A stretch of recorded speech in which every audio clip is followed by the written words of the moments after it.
counterfeit stamps are costing Canada Post up to $10 million a year. And the new type of stamps being sold without a price printed on them are just making it easier for counterfeiters. That's according to an expert who has seen the fake stamp industry explode in the last few years. Dan Halton from our investigative team has the details. You can see right away the presence of little white dots. Inside his study with the lights out, Richard Graton slips a stamp under a small machine that shines UV light. Most people would not see the difference. It's a good quality. It's a good quality counterfeit. An international counterfeiting expert, Graton worked as a consultant for Canada Post. He says he's seeing more and more forged stamps in circulation, potentially yielding big profits for counterfeiters. It's a lucrative business. If you can make, I don't know, $10,000 a day selling forged stamps, you're in business for a long time. In March 2011, the RCMP busted a network of counterfeit stamps worth $2.6 million. Annick Lausier speaks for Canada Post. She says they haven't come across another major network since, but 80 inspectors across the country are always on the lookout. It's really about ensuring the safety and the security of the mail, and we work with local authorities constantly to try to detect and dismantle those criminal activities. Canada Post recommends buying stamps only from authorized post offices. Dan Halton, CBC News, Montreal. We showed you a stamp today that turned out to be a counterfeit. Were you surprised? I'm not surprised at all, because we've been seeing these stamps for a long time now, and Canada is up to now 32 different counterfeit stamps, and I think that this thing is going to continue, and unfortunately for Canada Post and the postal users. A stamp that's 65 cents. Why would anyone want to make a counterfeit stamp? Why? Well, if you make a million booklets and they're worth about $10 a booklet, then there's a nice amount of money to be made by counterfeiters, you know. You did some research of your own and you looked into what percentage? Yes, back in August 2010, we did a big study looking at 27,000 different envelopes coming in, all to the same iPostal user, and we found out of these 27,000 stamps envelopes, we found 0.65% of the stamps had counterfeits on them. What does that represent to you in terms of a dollar figure of fraudulent stamps that are out there right now? If you look at Canada Post could give you the number of actual letter going through their system, but a simple number would be, I don't know, 10 million per day or something like that. If you look at the amount of counterfeiting, this could be a problem which is worth $100,000, $200,000 per day. It's big business for them. We're talking about tens of millions of dollars at the end of the year, that's for sure. In Canada alone. Yeah. Globally, this is not unique to Canada. Tell me about the phenomenon. Lots of countries, Germany, England, France, US, all the big post office in the world are stuck with that problem.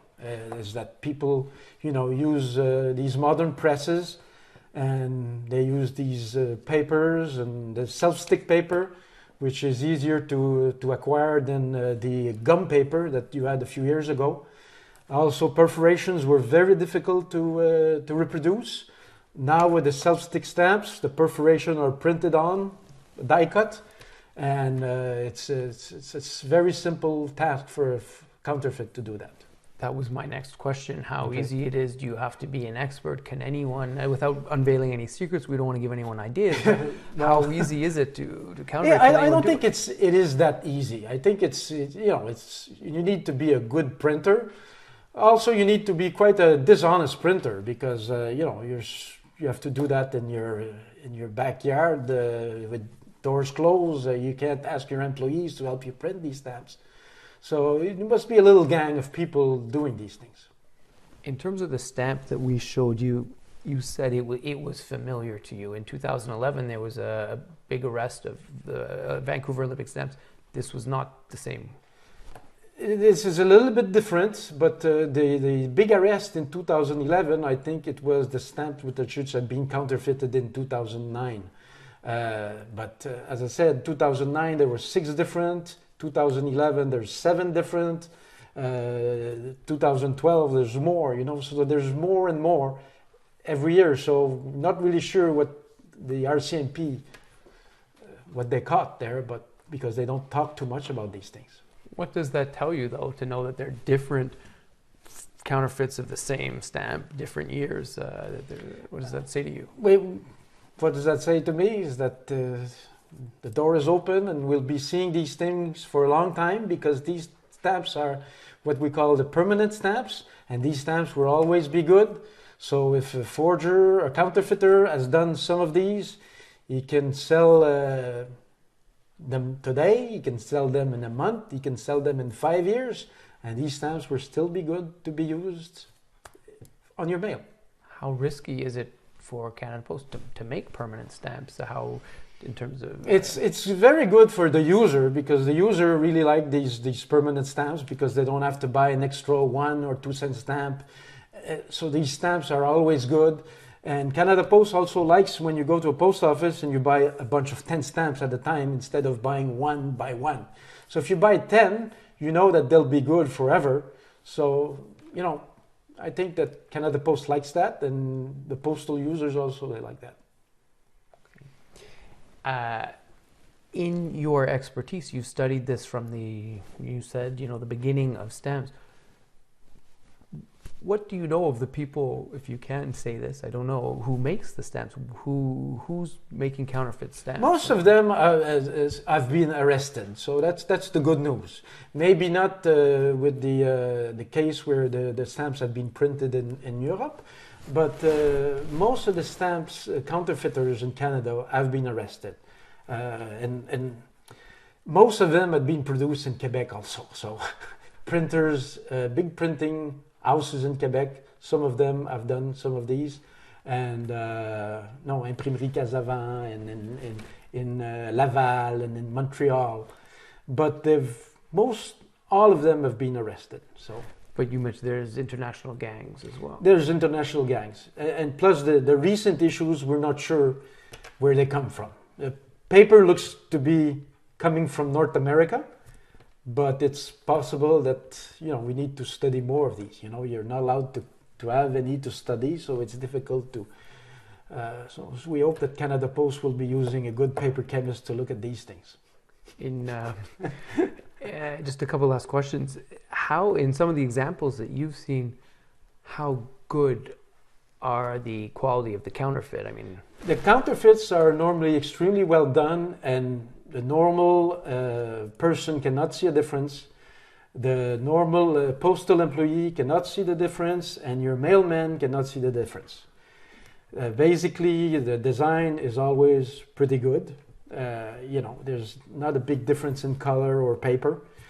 Basically, the experts, we like to look at these things, but the normal person will not see a difference. The basic difference most of the time is in the tagging, and that you expect the machines at Canada Post to be able to sort these things out. But unfortunately, they're not always able to do it. But most probably in the future, there'll be better machines, or they'll develop better techniques. We know that I was saying that England have introduced a die cut in their stamps, special perforations with the designs in the perforations, which are very difficult to counterfeit. Hopefully, Canada Post will come this way also one day. I was going to ask you, given the economic impact, tens of millions of dollars, what can the authorities do to prevent the circulation of counterfeit stamps, or even at the dépanneurs? Well, I guess what they need to do is to really talk to the dépanneurs that are selling these things. They need to do some arrests. You know, and the last time we didn't hear too much. You know, we've heard that they've arrested people, but basically the owner of a convenience store, a dépanneur, being caught selling these things should almost go to jail also, because he's selling counterfeits. He might say that he was not aware, but he's still doing something which is not legal. So if you're a convenience store owner out there, buy your stamps from Canada Post. That's all I can say. Just lastly, if I could, I don't want to take up anyone's time, but if I could re-ask you again, the average person may think, oh, you know, a stamp at 65 cents, what's the big deal if there's the odd counterfeit from time to time? Who's the victim in this crime? It's, you know, what would you respond to that? Well, the victim is basically Canada Post, but it's also all the postal users, because if Canada Post loses $10 million a year because of counterfeits, guess what? The price of the stamps will have to go up, and we're all paying for this. Is there anything else, Monsieur Gratton, you wanted to add that I didn't ask? What I would like to add is, you know, when Canada Post starts to return envelopes to people, that's quite unfortunate, because the people that have bought these envelopes that have bought these stamps did not know that they bought counterfeits. And let's say you mail your check to Visa or MasterCard, and you're near the deadline, and your envelope is being sent back to you, and you have to pay interest, or pretty soon it's going to be income tax time. What happens if they start sending back your income tax envelopes? That's not very good. So I don't think Canada Post should penalize the postal user. They should put their energy on trying to find the counterfeiters.